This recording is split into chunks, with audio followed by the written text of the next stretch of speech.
নমস্কার বন্ধুরা, আমি এঁচোড় চিংড়ি করেও দেখাবো নতুন রকমভাবে। এই এঁচোড় নিয়েছি, তার মধ্যে 2 চামচ বেসন নিয়েছি। এবারে তোমরা যেরকম ঝাল খাবে সেই রকম আন্দাজ মতো লঙ্কার গুঁড়ো দেবে।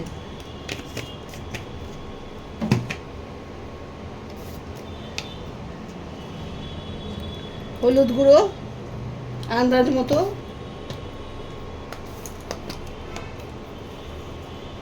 ধনে গুঁড়ো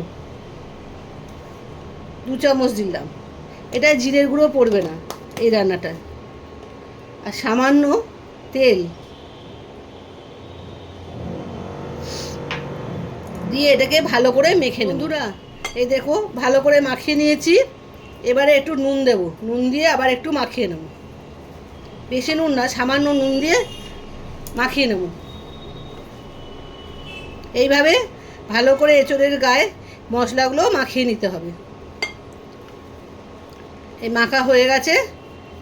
এবারে আমি কড়াইতে তেল দিয়েছি, সর্ষের তেল, আর এই তেল গরম করতে বসিয়ে দিয়েছি। তেলটা একটু বেশি লাগবে এখন এই এঁচোড়গুলোকে ভেজে নিতে গরম হয়ে গেছে। এবারে আমি মেখে রাখা এঁচোড়গুলো ভেজে নেব।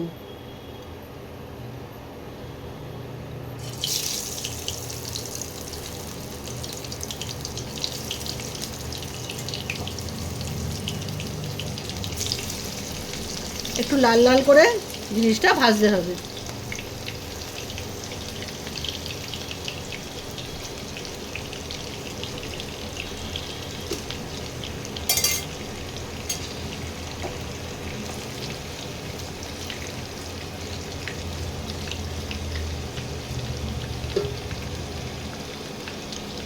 একটু লাল লাল করে এটাকে ভেজে নেব।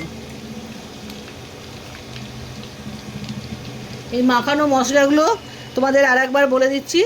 বেসন আছে, লঙ্কার গুঁড়ো আছে, হলুদ গুঁড়ো আছে, ধনে গুঁড়ো আছে, আর লবণ আছে, আর সামান্য তেল। এই দিয়ে মাখিয়ে রেখেছিলাম। এবারে ছাঁকা তেলে একটু ভেজে নেব লাল লাল করে।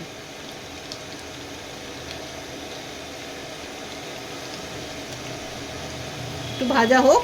দেখো বন্ধুরা, আমি এরকম লাল লাল করে জিনিসটা ভেজে নিতে হবে। আর একটু হবে, তারপরে আস্তে আস্তে তুলে নেব।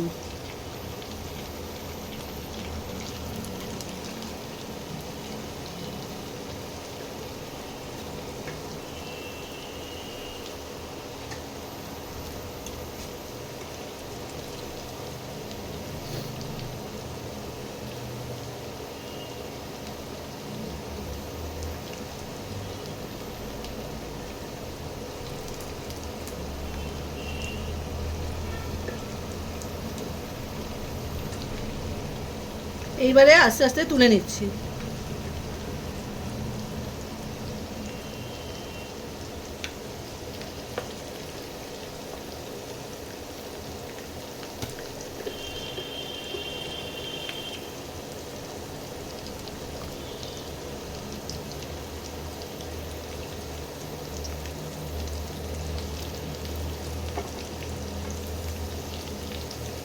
বাকি এঁচড়গুলো এইভাবে ভেজে নেব।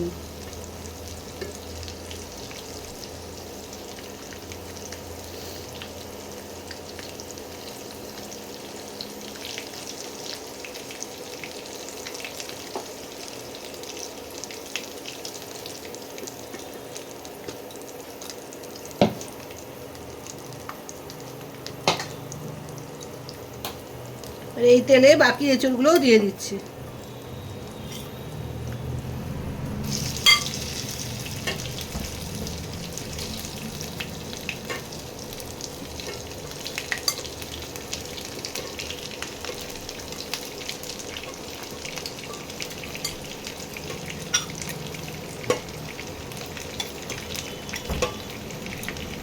বাকি এঁচড়গুলোও দিয়ে দিলাম। এবার এগুলোকেও আমি লাল লাল করে ওভাবে ভেজে নেব।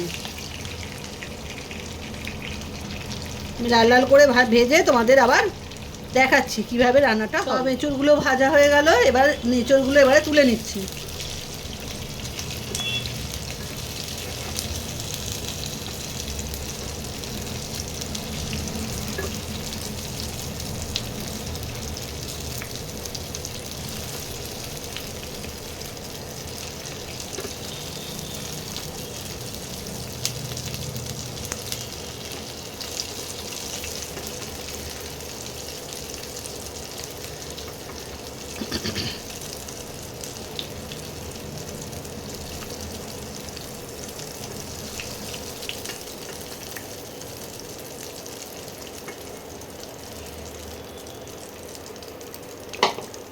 এই তেলের মধ্যেই আর তেল দেবো না, এই তেলের মধ্যে গোটা গরম মশলা দিলাম ফোড়ন হিসাবে।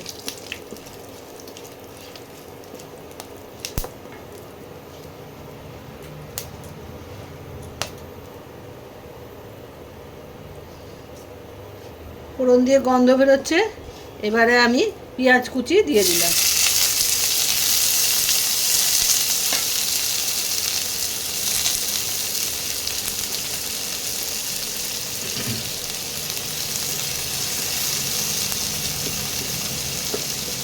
মাঝারি সাইজে দুটো পেঁয়াজ দিয়েছি কুচিয়ে, একটু ভাজা হোক পেঁয়াজটা।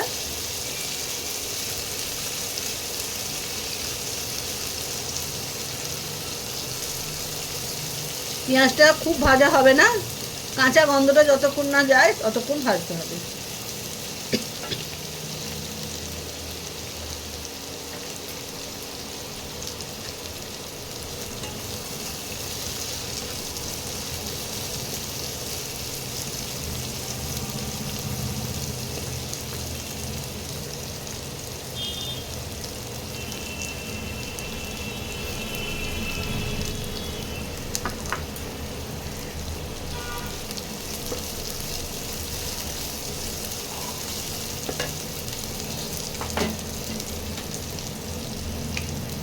এবারে এই তেলের মধ্যে আন্দাজ মতো হলুদ দিয়ে দিলাম।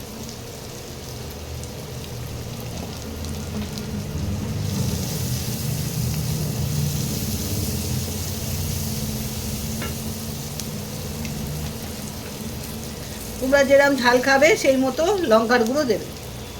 আমি এখানে 2 চামচ লঙ্কার গুঁড়ো দিলাম।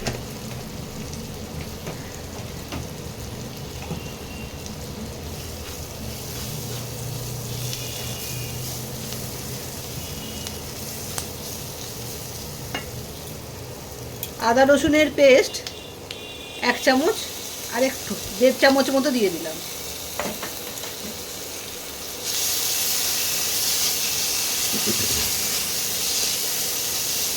মশলাটা যাতে পুড়ে না যায় সামান্য একটু গরম জল দিলাম।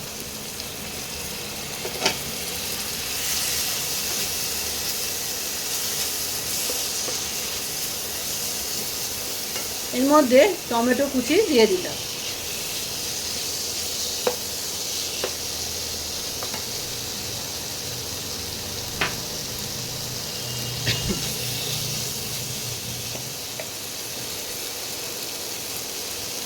ধনের গুঁড়ো দিয়ে দিলাম। এঁচোড়ের পরিমাণ বুঝে ধনের গুঁড়োও দেবে, আমি 1.5 চামচ মতো দিয়েছি।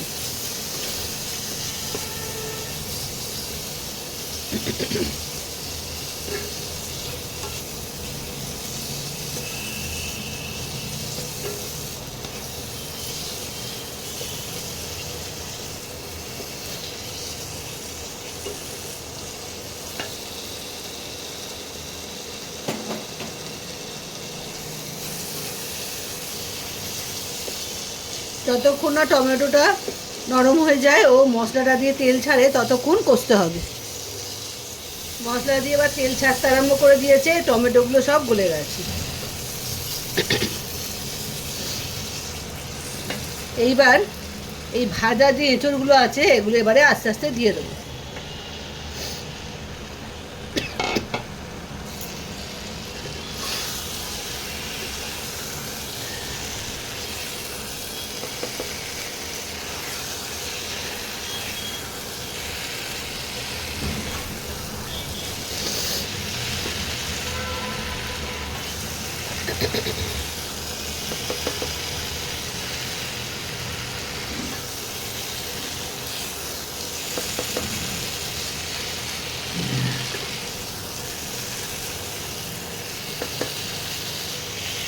ভালো করে মশলার সঙ্গে এঁচোড়টা মাখাতে হবে।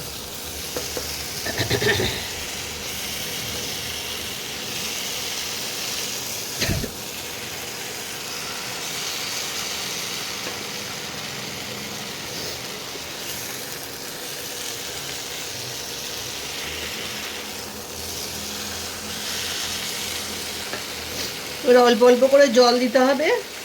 এটা অতি অবশ্যই গরম জল দেবে, ঠান্ডা জল দিলে রান্নাটা ভালো হবে না।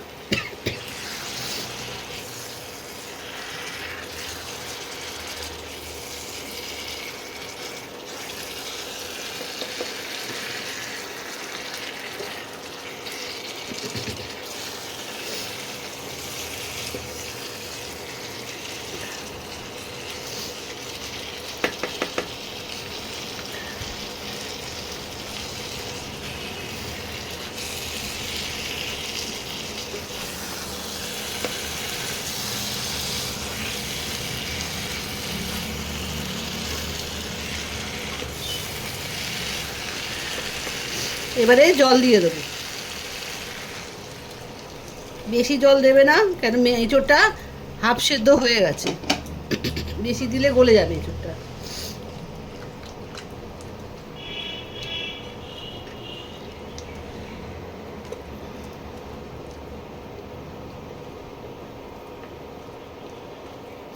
এটা একটু সেদ্ধ হতে দিতে হবে।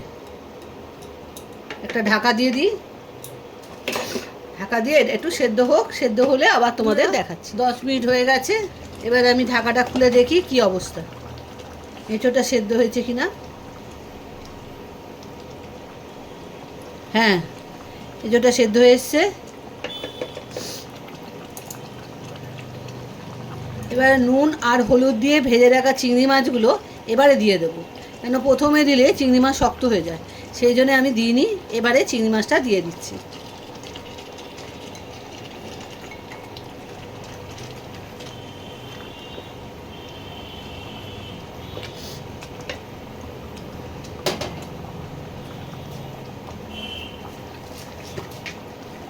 সামান্য একটু চিনি দিয়ে দিলাম।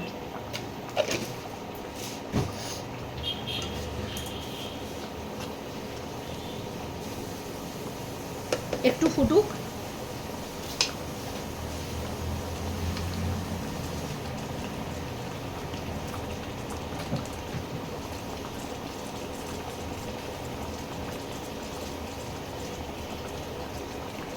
গরম মশলার গুঁড়ো দিয়ে দিলাম।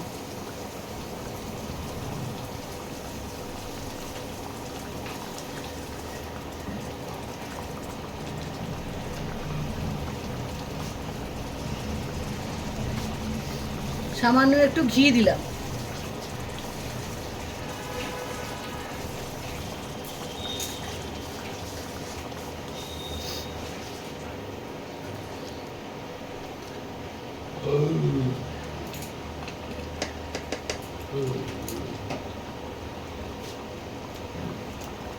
একটু ধনেপাতা কুচি ছড়িয়ে দিলাম।